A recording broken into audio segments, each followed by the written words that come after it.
gacantaydi dumarkaarido ogta ugu habboon kuma gaarayaan garabkaygiyo rakigeysigo gidigo dhammaan waan dareemi karaa inaad i jeceshahay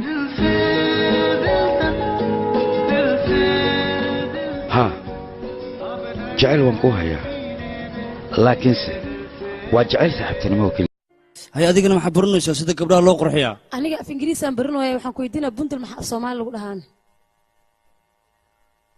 way xanuunaysaa leeyahay waa xanuuna lama dhaaf Soomaali igu sheeg barashada ingiriiska inta meel iska dhigto halow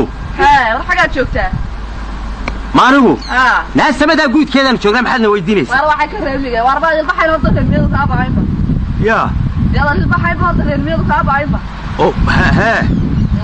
hay wog salaamay taasi waawe lacag deenan kara waa 30 kun ah lacag deen damaanad ma haysataa ii sheeg ana ku sii haye ana gacanta ka saaraa yaa damaanad ah ha gabdhaha damaanad ii dhigay saaraali ma ku tahay saddex beri ka bacdi markii keenta gabdhaha waa wadayay